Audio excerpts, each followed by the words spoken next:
की वंदना कर, दिन के स्वामी बुद्धदेव श्री गणेश तथा मां शारदे की आराधना कर, इष्ट देव का ध्यान धर, गुरुजनों को नमन कर अभिनंदन करते हैं आपका वरुण स्टोर द्वारा प्रस्तुत आज के दैनिक पंचांग। यह दैनिक पंचांग हम नित्य प्रस्तुत किया करते हैं। इसमें डेटा जो भी प्रयुक्त होते हैं दैनिक पंचांग से लिए जाते हैं। छवि, ध्वनि तथा उदाहरण स्वरूप जन्म तिथि, जन्म विवरण की महान हस्ती का यह गूगल से लेते हैं और यह प्रस्तुति आप तक हम YouTube के माध्यम से, YouTube के सौजन्य से आप तक पहुंचा पाने में समर्थ। पंचांग के जिस तरह 5 अंग होते हैं, इस प्रस्तुति के भी 5 भाग हैं। पहला भाग पंचांग मुहूर्त ग्रह और ग्रहों के गोचर से संबंध रखता है और इसी पहले भाग में से पंचांग और मुहूर्त को लेकर हम लघु पंचांग आपके सुझाव के अनुरूप अलग से प्रस्तुत करते रहे और आपने सराहा भी। दूसरा भाग नक्षत्र से संबंध रखता है, जिसे ताराबलन कहते हैं। यह चंद्रमा जिस नक्षत्र में स्थायी रूप से जन्म कुंडली में हुआ करते हैं और आज जिस नक्षत्र में गोचर भ्रमण करते हैं, दोनों को ताल मिलकर विभिन्न नक्षत्रों में जन्मे जातकों के लिए शुभता और अशुभता निकालते हैं। यह ताराबलन मुख्यतः नवतारा चक्र पद्धति पर आधारित है, जो कि जिसके द्वारा हम सभी ग्रहों के द्वारा का फल जान सकते हैं। पूरे जीवन काल के में किसी भी जातक के लिए कौन से ग्रह शुभकारी होंगे, कौन से अशुभकारी, यह योजना बनाने में, कार्य करने में मदद करता है। विस्तृत चर्चा हम प्रस्तुति में करेंगे। तीसरा भाग जन्म राशि के अनुसार आज कैसा दिन, यानी चंद्रमा जिस राशि में कुंडली में बैठे हुए हैं स्थायी रूप से और आज जिस राशि में भ्रमण कर रहे हैं, दोनों को मिलाकर आज कैसा दिन होने की संभावना है, यह हम इससे जान विस्तृत चर्चा हम प्रस्तुति में करेंगे। चौथा भाग चौघड़िया से संबंध है। चौघड़िया एक प्रकार का शुभ और अशुभ मुहूर्त दर्शाता है। यह दैनिक कार्यों से लेकर पहली बार कार्य किए जाने वाले और विशेष कार्यों के लिए उपयुक्त होता है और यह काफी उपयोगी होता है। इसकी उपयोगिता के मद्देनजर हमने YouTube पर दो वीडियो इसके रखे हैं, हिंदी और अंग्रेजी। हिंदी में चौघड़िया की उपयोगिता और अंग्रेजी में यूटिलिटी ऑफ चौघड़िया। संक्षिप्त चर्चा इसमें भी करेंगे और चौघड़िया पर प्रकाश ज्यादा डालेंगे। तो चलिए, ये चौथे भाग की प्रस्तुति हुई।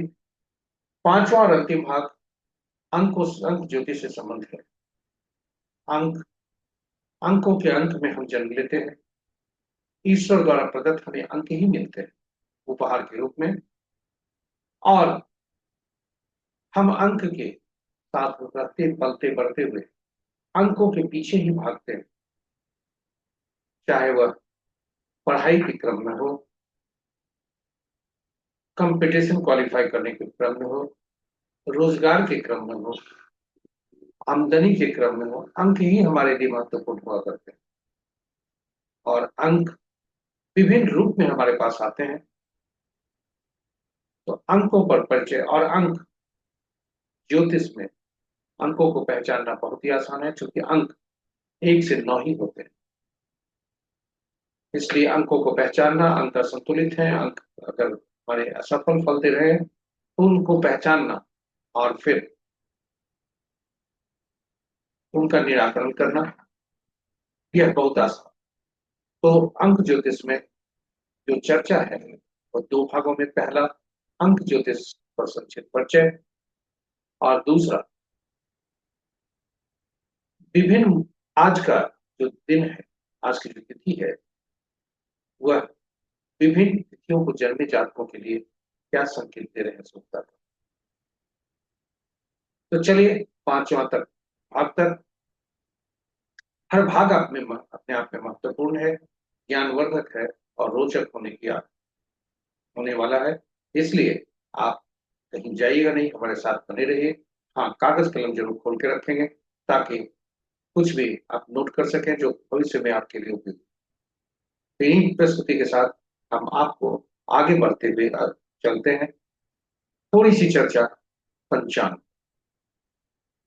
पंचांग आम बोलचाल की भाषा में शुभ और अशुभ मुहूर्त जानने का एक माध्यम है, किंतु हमारे जीवन में पंचांग अहम भूमिका अदा करता है। पंचांग व्यक्ति की निर्णय क्षमता को सुदृढ़ करता है, आत्मबल बढ़ाता है और प्रकृति और ब्रह्मांड की ऊर्जा के साथ संतुलित स्थापित करने में सहायक होता है, जिसके फलस्वरूप हम सबके जीवन में शांति, समृद्धि और सकारात्मकता का संचार। अतः पंचांग का अनुसरण करके हम अपने जीवन को अधिक सफल और समृद्ध बना सकते हैं।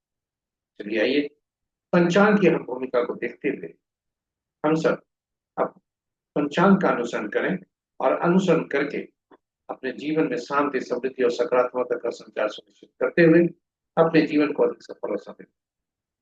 साथ ही साथ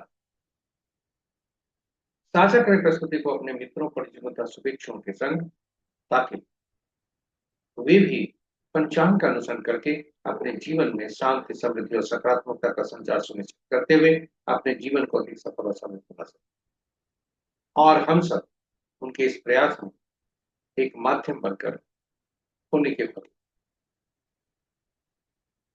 तो चलिए आपको अब ले चलते हैं पंचांग के मुख्य भाग पर। पहले भाग, हर भाग महत्वपूर्ण है, कहीं जाइएगा नहीं, हमारे साथ बने रहिए। जय श्री राम। जय श्री राम। पंचांग में आपका स्वागत है। आपका स्वागत है पहले भाग में। और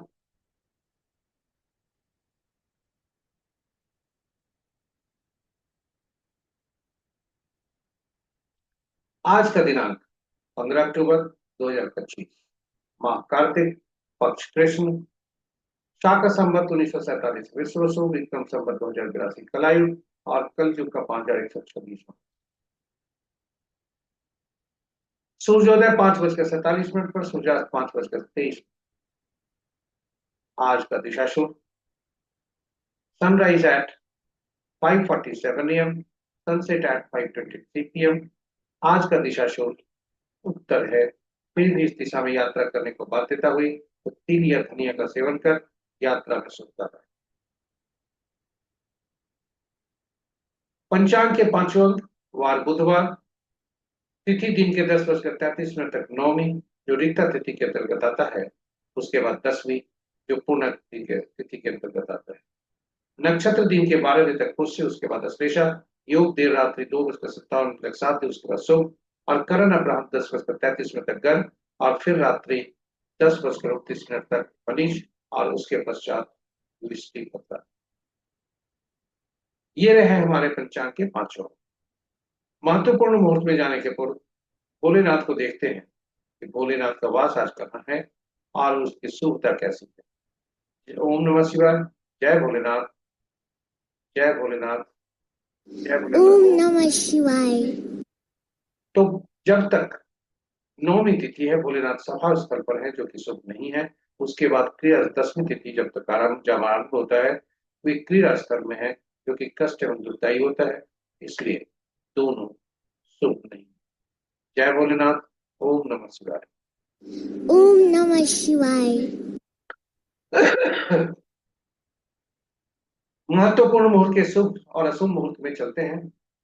आज शुभ मुहूर्त बहुत नहीं है बिल्कुल। विजय मुहूर्त अपराह्न 1:31 से 2:17 अपराह्न तक। गोधूली विलय संध्या 5:22 से 5:47 संध्या तक। और निशिता मुहूर्त रात्रि 11 बजे से मध्य रात्रि 0 बजे तक। रात्रि में किए जाने वाले पूजा पाठ, जब तक साधना, तंत्र मंत्र आदि के लिए निशिता मुहूर्त श्रेष्ठ होता है। अशुभ मुहूर्त में सबसे प्रभावी अशुभ मुहूर्त राहु काल दिन के 11:35 से 1:02 तक। गुलिक काल दिन के 10 बजे से 11:35 दिन तक। यमगंड प्रातः 7:15 से प्रातः 8:41 तक। और वर्ज मुहूर्त देर रात्रि 1:10 से देर रात्रि के ही 2:49 तक।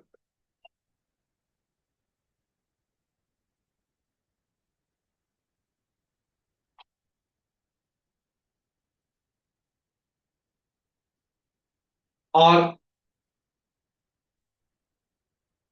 भद्रा रात्रि 10:29 से 5:48 तक, यानी कल सुबह तक।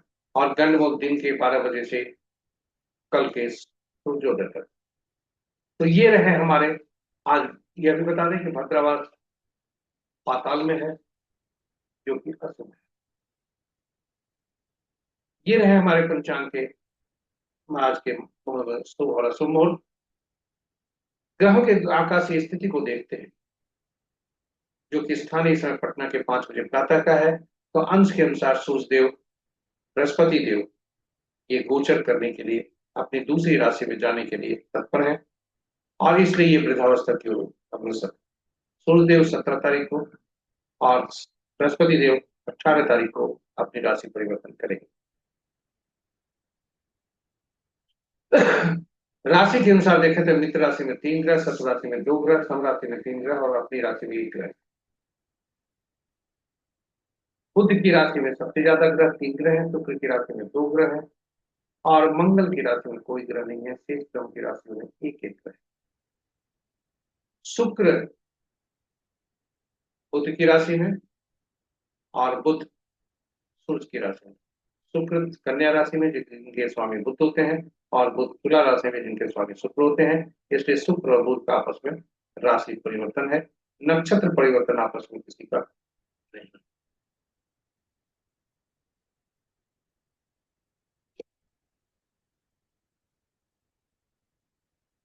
इस प्रकार यदि हम कहें तो मित्र नक्षत्र में 2 ग्रह, शत्रु नक्षत्र में 1 ग्रह, सम नक्षत्र में 5 ग्रह और अपने नक्षत्र में बृहस्पति देव।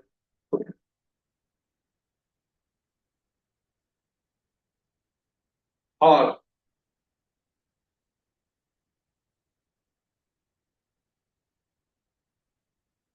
बृहस्पति देव के नक्षत्र में सबसे ज्यादा ग्रह 4 ग्रह है, राहु देव के नक्षत्र में 1 ग्रह है। अब बृहस्पति देव के नक्षत्र में 4 ग्रह है, केतु बुध और चंद्र स्वतंत्र ग्रह हैं, और शेष ग्रहों के नक्षत्र में एक एक ग्रह। आज राशि परिवर्तन नहीं है। इस तरह से आज की प्रस्तुति यहाँ पर समाप्त होती है। हम आपको दूसरे भाग में नेक्स्ट कर चलते हैं, जो कि नक्षत्र से संबंधित। इसे ताराबलम कहा जाता है, और ताराबलम मुख्यतः चंद्रमा के गोचर से संबंधित आपके समक्ष एक स्टार नहीं प्रस्तुत है।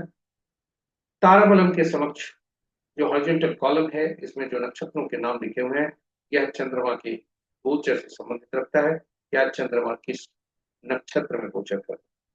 और ताराबलम के नीचे जो वर्टिकल रोज है, यह जन्म कुंडली में चंद्रमा किस नक्षत्र में बैठे हुए हैं वह है, यानी विभिन्न जातकों के लिए जो नक्षत्र में जन्म लिए हैं उसकी सूची वर्टिकल रोज।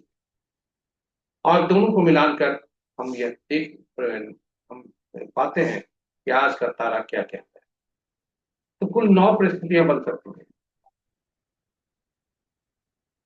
आज का तारा जन्म में हो, संपत्ति, विपत्ति, क्षेम, प्रत्यरि, साधक, नैधन्य, मित्र या मित्र। जब भी आज का तारा किसी का भी व्यक्ति का यदि संपत्ति, क्षेम, साधक, मित्र, अति मित्र में होता है, वह शुभता का संकेत देता है। और जब जन्म, विपत्ति, प्रत्यय और नैधन्य में हो तो अशुभता का संकेत देता है। और जैसे जैसे इनके आगे बढ़ते हैं, वैसे वैसे इनकी शुभता और अशुभता बढ़ती। उदाहरण स्वरूप शुभता में मित्र, अति मित्र में सबसे ज्यादा शुभ, और नैधन्य में सबसे ज्यादा पीड़ा। जब भी अशुभता की स्थिति हो, शुभता और अशुभता की स्थिति की संक्षिप्त व्याख्या। जब भी शुभता की स्थिति हो तो सभी कार्यों का निष्पादन उस मुहूर्त में, उस अवधि में कर लेना चाहिए। इंतजार नहीं करना चाहिए, टालना नहीं चाहिए। वहीं इसके विपरीत जब अशुभता की स्थिति हो तो कोई भी उपाय न कर सीधा दैनिक कार्य में सावधानी बरतें, और नए काम का शुरुआत न करें जिसमें शुभता के लिए जो की जा रही है, क्योंकि उसमें शुभता की संभावना छीन होती है और हो सकती है। यह ताराबलम मुख्यतः नवतारा चक्र पद्धति पर आधारित है, जिससे हम ग्रहों के बारे में जानते हैं। किसी भी जातक का जीवन भर कौन से ग्रह शुभकारी होंगे, कौन से अशुभकारी, और जब यह जान जाते हैं तो हम महादशा का फल, ग्रह जन्म कुंडली में के फल और जीवन में हमसे संपर्क में आने वाले व्यक्तियों से कैसे संबंध रहेंगे, ये सारी बातें हम जान सकते हैं। ग्रहों के मन नक्षत्र होते हैं, यह नवतारा चक्र पद्धति का मूल सिद्धांत है। यानी ग्रह अपना फल नहीं देते, नक्षत्र अपना फल देते हैं और नक्षत्र ही ग्रहों का फल देते हैं। अब प्रश्न उठता है, कुल 27 नक्षत्र होते हैं और ग्रह 9 ही होते हैं, तो फल कहां से मिलेगा? कौन से 27 नक्षत्र किसके फल देंगे? इसके लिए 27 नक्षत्रों को सूचीबद्ध की गई और 9 नक्षत्रों की सूची बनी। पहली श्रेणी में 1 से 9 नक्षत्र रहा, दूसरा में 10वां से 18वां, तीसरा में 19वां से 27वां। और ग्रहों को महादशा के क्रम में रखा गया। पहला ग्रह केतु, दूसरा शुक्र, तीसरा सूर्य, चौथा चंद्रमा, पांचवा मंगल, छठा राहु, सातवां बृहस्पति, आठवां शनि और नौवां बुध। और पहला, हर श्रेणी में से पहला नक्षत्र जो हुआ, यानी पहले श्रेणी में से पहला, दूसरे श्रेणी में से 10वां, तीसरे श्रेणी में से 19वां, इसका स्वामित्व केतु देव को दिया गया। इसी क्रम में बढ़ते हुए दूसरा 11वां 20वां नक्षत्र के स्वामी शुक्रदेव बने, तीसरा 12वां 21वां के स्वामी सूर्यदेव बने।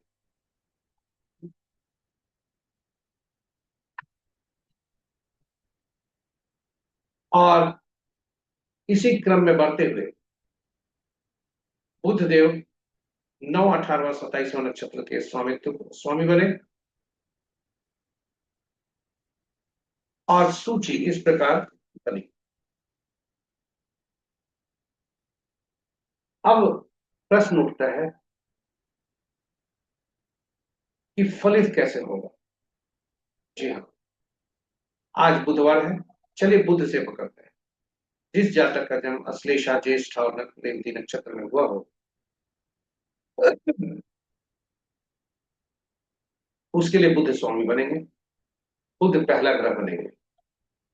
और वहां से देखें तो दूसरा ग्रह केतु, तीसरा शुक्र, चौथा सूर्य, पांचवा चंद्रमा, छठा मंगल, सातवां राहु, आठवां बृहस्पति और नौवां शनि। पहला ग्रह मिश्रित फल देते हैं, दूसरा, चौथा, छठा, आठवां और नौवां शुभ फलदायी होते हैं। वही पहला ग्रह पीड़ा, तीसरा, पांचवा, सातवां, ये भी पीड़ादायक होते हैं। और इनके शुभता और अशुभता जैसे से इनकी क्रम संख्या बढ़ती है, वैसे वैसे बढ़ता है। तो यदि बुध के नक्षत्र में किसी जातक का जन्म हुआ है, तो हम यह जान सकते हैं, यह हमारे लिए किसी भी व्यक्ति का बुध का नक्षत्र में यदि जन्म हुआ, चाहे अश्लेषा, ज्येष्ठा या रेवती हो, तो उसके लिए केतु देव, सूर्य देव, मंगल देव, बृहस्पति और शनि देव शुभकारी हो। पुनः बता दें, बुध के नक्षत्र में यदि किसी जातक का जन्म हुआ है, तो उसके लिए केतु देव, सूर्य देव, मंगल देव, बृहस्पति देव और शनि देव शुभकारी होंगे। वहीं बुध, शुक्र देव, चंद्रदेव और राहु देव पीड़ादायक। अब आप खुद ही बता दें कि जब हम ग्रहों की स्थिति को जान गए, तो दशा महादशा का फल कैसा होगा यह नहीं जान सकते। जन्म कुंडली में ग्रह की स्थिति कैसी होगी यह नहीं जान सकते, शुभकारी होगा या शुभकारी।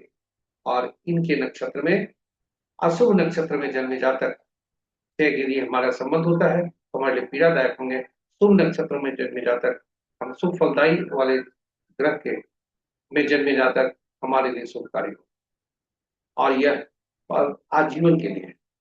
इसलिए नवतारा चक्र पद्धति काफी उपयोगी और सटीक फल देता है। इसलिए हमने नवतारा चक्र पद्धति पर अलग से यूट्यूब पर वीडियो भी रखा है। नवतारा चक्र पद्धति अद्भुत पद्धति है, और इसमें भगवान राम, माँ सीता और जन्म कुंडली के पवन पुत्र हनुमान की जन्म कुंडली में रखकर उनकी नवतारा चक्र पद्धति के आधार पर विवेचना आप जरूर देखें, आपके लिए ज्ञानवर्धक होगा और लाभकारी। तो चलिए यही प्रस्तुति के साथ आपको तारामंडल पर वापस ले चलते हैं। चंद्रमा विभिन्न नक्षत्रों में जन्मे जातक के आज क्या कहना, क्या संकेत दे रहे हैं, इस तारा में आज कौन सा फल होगा। तो चंद्रमा पहले भाग में पुष्य नक्षत्र में है, दूसरे भाग में अश्लेषा बुध के नक्षत्र में जाते हैं। और यदि कहा जाए तो भरनी पूर्वा फाल्गुनी पूर्वाषाढ़ नक्षत्र में जन्मे जातक के लिए पहला भाग निधन का है, जो कि शुभकारी नहीं है, अति पीड़ादायक है। और दूसरा भाग मित्र का। इसी तरह से यदि हम देखें कि पुनर्वसु, विशाखा या पूर्वा भाद्रपद में जन्मे नक्षत्र के जातक के लिए पहला भाग संपत्ति का है और दूसरा भाग विपत्ति का। इसी तरह से हर व्यक्ति अपने नक्षत्र के अनुसार आज का तारा कैसा क्या कह रहा है, उनके बारे में वह जान सकते हैं। शुभ तारे की स्थिति में आप अपने शुभ कार्यों का निष्पादन त्वरित गति से योजनाबद्ध तरीके से करें, और अशुभता की स्थिति में दैनिक कार्य में सावधानी और नया कार्य आरंभ कर जोखिम न लें। साथ ही साथ कोई उपाय के तौर पर कुछ भी उपाय के तौर पर जाकर जोखिम न लें, क्योंकि जो भी उपाय हम यहाँ प्रस्तुत करने वाले हैं जो किताबों में जरूर है, प्रमाणित नहीं। इसलिए चैत अपने जीवन के लिए, जीवन में शुभ कार्यों में शुभता लाने के लिए इसमें जोखिम न लें। जानकारी हेतु यदि आज का तारा जन्म में पड़ता है तो पीला कद्दू पत्ते वाली सब्जी का दान, विपत में पड़ता है तो गुड़ का दान, प्रतिदिन पड़ता है तो नमक का दान, और निर्धन्य है तो मुहूर्त त्याग जरूरी है। त्याज्य है, मजबूरी हुई तो दिल से स्वस्थ का दान। फिर भी अंत में भी हम आपसे अनुरोध करते हैं कि जोखिम न लें, अशुभता की स्थिति में शुभ कार्य को आरंभ करने में डालें। इन्हीं शब्दों के साथ हम आपको ले चलते हैं तीसरे भाग। तीसरा भाग चंद्र बलम कहते हैं इसे। यह चंद्रमा के गोचर से संबंधित है, जिस राशि में गोचर कर। तो आज चंद्रमा अपनी ही राशि कर्क में, और इसे चंद्र बलम कहते हैं। और आज विभिन्न नक्षत्र राशियों में जन्मे जातक के लिए वृषभ, कर्क, कन्या, तुला, मकर, कुंभ राशि के जातक के लिए शुभता कह सकते हैं। अन्य राशि में जन्मे जातक के लिए सावधान रहने की आवश्यकता है, इष्ट देव के ध्यान दें, क्योंकि दैनिक कार्यों से लेकर के अशुभता के संकेत मिल रहे हैं चंद्रमा की ओर से राशि के अनुसार, और इसे अपनी चंद्रमा की राशि के अनुसार देखें, आपके लिए शुभकारी। आगे बढ़ते हैं चौघड़िया, चौथे भाग में चौघड़िया से संबंध। चौघड़िया एक प्रकार का शुभ और अशुभ काल दर्शाता है। कौन सा शुभ और अशुभ मुहूर्त है यह दर्शाता है। किसी भी शुभ काम को करने के लिए इसका उपयोग किया जाता है, चाहे वो शुभ कार्य पूजा पाठ हो, या पहले बार कोई किया जा रहा हो, या कोई विशेष कार्य। यदि कोई व्यक्ति उचित मुहूर्त नहीं देखना चाहता तो कम से कम शुभ कार्य में शुभता लाने के लिए चौघड़िया उसे देखने की सलाह है। तो आज संक्षिप्त में आपको बता दें कि चूंकि चौघड़िया पर हम विशेष प्रस्तुति हिंदी और अंग्रेजी में किए हैं, यूट्यूब पर रखा हुआ चौघड़िया की उपयोगिता हिंदी में, चौघड़िया यूटिलिटी ऑफ चौघड़िया अंग्रेजी। संक्षिप्त में बता दें कि कुल 8 चौघड़िया दिन के होते हैं, 8 चौघड़िया रात के होते हैं।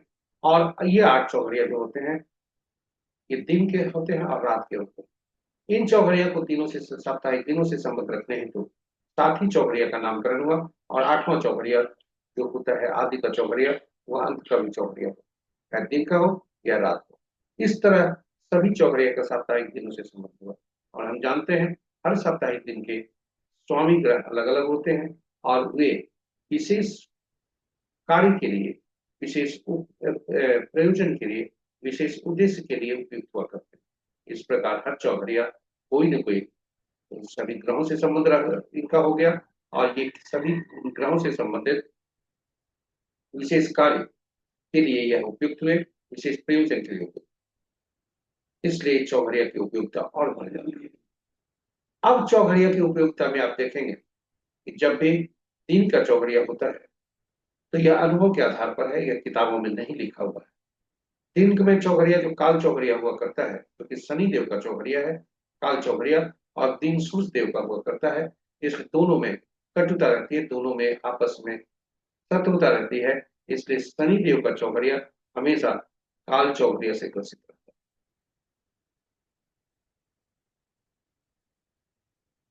काल बेला से ग्रसित। काल चौघड़िया से नहीं, काल चौघड़िया काल बेला से ग्रसित रहता है। यह अनुभव क्या था। अब रात्रि का चौघड़िया लीजिए। रात्रि चंद्रमा का होता है और बुध और चंद्रमा में हमेशा शत्रुता रहती है। तो बुध का चौघड़िया जो है, लाभ चौघड़िया, वह हमेशा काल रात्रि से ग्रसित। दिन का चौघड़िया राहु काल वार बेला और काल बेला से ग्रसित होता है और रात्रि का चौघड़िया काल रात्रि। इस प्रकार दो चौघड़िया हमेशा के लिए विशेष चौघड़िया, दो चौघड़िया काल बेला, काल काल चौघड़िया और रात्रि का लाभ चौघड़िया, यह अशुभता से दिव्याप्त रहता ही है। पुनः बता दें, दिन का काल चौघड़िया काल बेला से ग्रसित रहता है और रात्रि का लाभ चौघड़िया यह काल रात्रि से ग्रसित। और जब भी राहु काल, काल बेला, वार बेला या काल रात्रि से कोई चौघड़िया ग्रसित हो, उसका उपयोग नहीं करना चाहिए, उसे त्याग कर।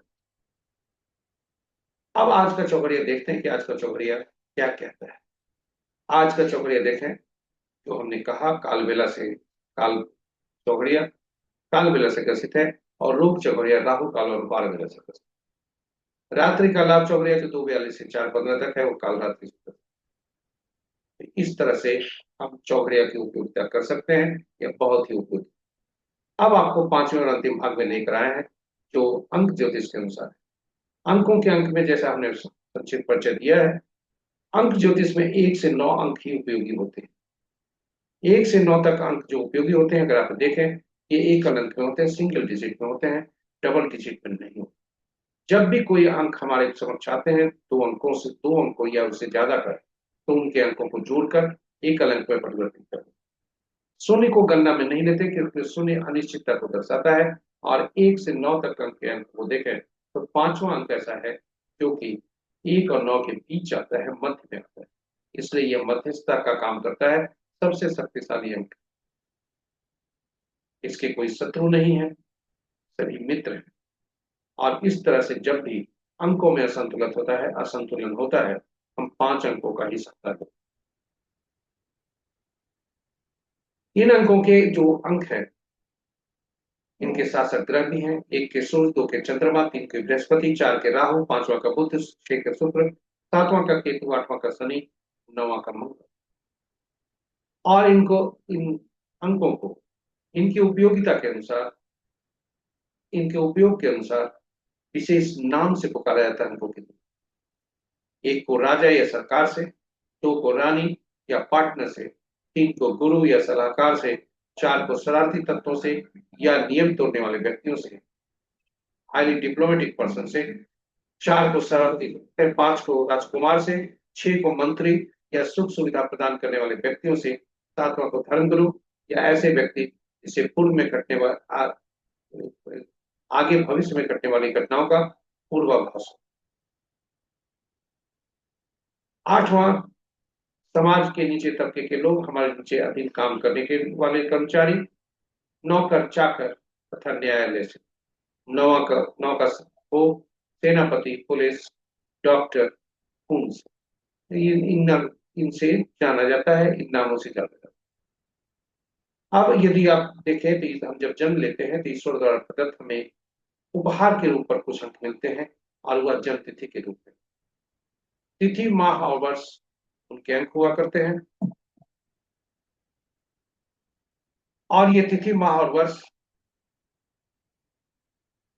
उनके अंक होते हैं जो उपहार में हमें मिलते हैं। ईश्वर द्वारा प्रदत्त हमें तिथि, पुनः बता दें, तिथि, माह और वर्ष हमें उपहार में मिलते हैं, और यह हमारे स्थायी रूप से रहते हैं, जीवन भर रहते हैं। इन अंकों से कुछ हम अंक निकालते हैं। जैसे तिथि से हम मूलांक निकालते हैं, जो ड्राइवर होता है, और तिथि, माह और वर्ष से हम कंडक्टर निकालते हैं, इनको एकल अंक में परिवर्तित। उदाहरण स्वरूप, एक उदाहरण हमने लिया 15 अक्टूबर 1949। ऐसे तो आज एपीजे अब्दुल कलाम का बहुत ही महान व्यक्तियों का जन्म तिथि है, लेकिन फिर भी 15/10/1949 एक तिथि ली है हमने, जो गूगल से ली है। अब इनका यदि देखें, ये इस जिस हस्ती का ये जन्म तिथि है, ये टीवी में न्यूज एक तरह से न्यूज के रूप में आते हैं, अंग्रेजी के न्यूज। ये है प्रणय राय। इनका जन्म तिथि यदि 15/10/1949 है। मूलांक इनका ड्राइवर इनका 6 होता है, कंडक्टर 3 होता है। 15/10/1949 को सभी अंकों को जोड़ दिए तो वह 3 बनता है। और इस प्रकार इनका मूलांक 6 भाग्यांक 3 जीवन भर यही काम करता है। कितना आसान है ज्योतिष। 1 से 9 तक अंक, मूलांक निकालिए, भाग्यांक निकालिए, और अब ये देखिए कि मूलांक और भाग्यांक आपस में कैसा संबंध। कुछ और अंक हम इससे में से निकालते हैं, और वे कुछ अंक होते हैं जो, उदाहरण स्वरूप, यदि हम वर्ष को जोड़े, वर्ष के अंकों को जोड़कर ये और एकल अंक में परिवर्तित कर, पुरुष के लिए 11 उसमें से घटा दिए और महिला के लिए 4 उसमें जोड़ दिए, तो वह एंजल नंबर, ईश्वर द्वारा प्रदत्त एक भाग्यांक, एक अंक मिलता है। इसे एंजल नंबर का। अचीवमेंट नंबर हमारा होता है जो हमारा व्यक्तित्व को दर्शाता है, बाहरी व्यक्ति, इस दुनिया को हम कैसा नजर आते हैं, वह तिथि और वर्ष को, माह को जोड़ कर निकालना। और एकल अंक में परिवर्तन, ये सभी स्थायी रूप से जो भी अंक हम निकालते हैं, ये जन्म तिथि से, ईश्वर द्वारा प्रदत्त अंक से, वह स्थायी रूप से होता है। अब प्रश्न उठता है कि मूलांक और भाग्यांक का निराकरण यदि आपस में असंतुलित है, आपस में शत्रुता का संबंध है, फिर हम इसे कैसे संतुलित करें। तो वो ये स्थायी रूप जो स्टैटिक अंक होते हैं। दूसरा अंक होता है डायनेमिक अंक। डायनेमिक अंक हम बनाते हैं, हम निर्मित करते हैं, इसलिए वो बदलते बदलते रहता है। किंतु डायनेमिक में भी सबसे ज्यादा ऊर्जा देने वाला जो स्टैटिक होता है, वह होता है नामांक। आप आश्चर्यचकित हो गए होंगे कि नामांक, नाम में तो अक्षर होता है, फिर नामांक, नामांक कैसा। जी हाँ, हर अक्षरों के अंकीय मूल्य होते हैं, और वही अंकीय मूल्य अक्षर, नाम के अक्षरों को अंकीय मूल्य में परिवर्तित कर हम उसे एकल अंक में परिवर्तित कर तब देखते हैं कि वह मूलांक और भाग्यांक का शत्रु नहीं।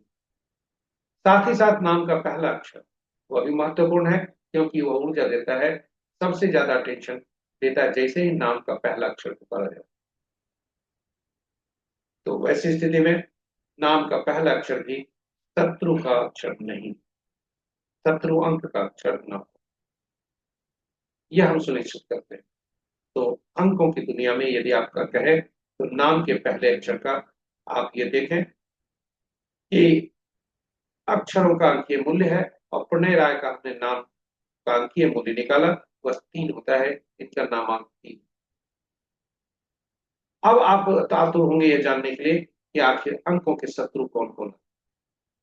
इसको आप नोट करके चले कि इन यहाँ पर इन अंकों के, इसके इनके ड्राइवर 6 हैं और कंडक्टर 3 है। मूलांक 6, भाग्यांक 3।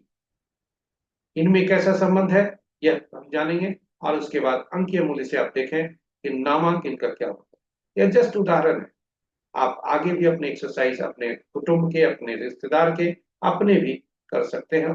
और साथ ही साथ जब अगर कोई नव शिशु जन्म लेता है तो उसका नाम जब आप देते हैं, नाम देते समय यह सावधानी बरतें कि नामांक उसका पूर्णांक और भाग्यांक का शत्रु न हो, नाम का पहला अक्षर उसका शत्रु। तो अब देखते हैं कि शत्रु अंक कौन कौन। शत्रु अंक आपके सामने 1 के 8, 2 के 4, 6 8 9, 3 के 6, 4 के 8 9 4 2, 5 के कोई नहीं, 6 के 3 9, 7 के 7 9 3, 8 के 1 2 9 4 8, 9 के 6 4 2 8। अब इस सूची में से देखें, इनका मूलांक 6 है, भाग्यांक 3 है। 3 और 6 आपस में शत्रु, और नामांक भी हम 3 पर दे गए। इनका नामांक यदि 5 पे ले जाते तो हम इसके इनके लिए बहुत ही लाभदायक हो। नाम का पहला अक्षर भी पी पर जाता है जो कि 8 है। हालांकि यह शत्रु नहीं, लेकिन गति जो इनकी प्रगति है वो थोड़ी धीमी होगी। अब आपको ये भी आपके समक्ष एक दूसरी सूची भी है कि जो मूलांक और भाग्यांक है, इसके शत्रु अक्षर कौन कौन। जो पहला अक्षर नाम का नहीं होना चाहिए। तो 3 का DUVW, 6 का CLS, यह नाम में नहीं है, नाम का पहला अक्षर नहीं है, जो कि अच्छी स्थिति पर। इस प्रकार यह सूची आपके समक्ष प्रस्तुत है, आप इसके लिए का उपयोग करें और आप लाभ करेंगे, अपना भी करें, उद्देश्य यही है। और यदि हम कहें तो अंक ज्योतिष का सार यहीं पर है कि मूलांक और भाग्यांक कैसा है। जातक के बारे में यदि देखें तो जातक 32 साल उम्र पास पार कर चुके हैं। 32वां साल चूंकि 5 और 5 योग दे रहा था, यह इनके लिए ज्यादा लाभकारी हुआ होगा। 33वां साल फिर 6 आ गया, जो कि मूलांक का है, और भाग्यांक 3 है, कुछ टकराव हो सकता। तो प्रस्तुति का उद्देश्य, जो जन्म तिथि की विवेचना हमने की, उसका उद्देश्य कोई कंसल्टेशन देना नहीं है, केवल एक्सरसाइज का। क्योंकि कंसल्टेशन में और चीजों को देखा जाता है और तब कंसल्टेशन की जाती है। तो ये रहा आज के पहले अंक ज्योतिष के पहले भाग की प्रस्तुति। अब आज देखते हैं आज का अंक ज्योतिष, आज का अंक जो भाग्यांक है आज का, विभिन्न तिथि में जन्मे जातकों के लिए क्या बता रहे हैं। तो 7 अंक है आज का भाग्यांक, और विभिन्न मूलांक वालों के साथ आप देखें तो ज्यादा अंकों के साथ या तो तटस्थ है या शत्रुता है। मित्रता मात्र कुछ ही अंकों के साथ है। उदाहरण स्वरूप 4, 13, 22, 31 तारीख को जन्मे जातक, 1, 10, 19, 28, 2, 11, 20, 29 को जन्मे जातक के साथ तटस्थता का संबंध रहेगा। 5, 14, 23 तारीख को जन्मे जातक के साथ तटस्थता का संबंध है। और मित्रता का संबंध है 4, 13, 22, 31 तारीख को जन्मे जातक के साथ, 6, 15, 24 तारीख को जन्मे जातक के साथ, और 8, 17, 26 तारीख को जन्मे जातक। शेष 3, 12, 21, 30 को जो जातक जन्म लिए हैं, 7, 16, 25 को जो जन्म लिए हैं, 9, 18, 27 को जो जन्म लिए हैं, उनके लिए आज दिन शुभता के संकेत। यदि आप पिछली हमारी प्रस्तुति को देखे होंगे जिसमें 70 अंक हमने बताया है, उसमें आप देखें तो कुछ अंक ऐसे हैं 4, 7, 8 और 9 जो अपने ही अंक के शत्रु, यानी 7, 7 के शत्रु, और यह आपको यहाँ पर दर्शाया भी जा रहा है।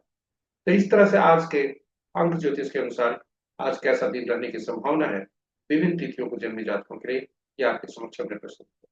तो आशा करते हैं यह उपयोगी। इस तरह हमारी प्रस्तुति यहाँ पर समाप्त होती है। आप हमारे साथ बने रहे इसके लिए बहुत बहुत धन्यवाद। और यदि प्रस्तुति को पहली बार आप देख रहे हैं तो हमारे चैनल को सब्सक्राइब करें, साथ ही साथ नोटिफिकेशन बटन को दबाना ना भूलें, ताकि हमारे हर प्रस्तुति की सूचना आप तक मिल सके और आप उससे लाभान्वित हो सके। और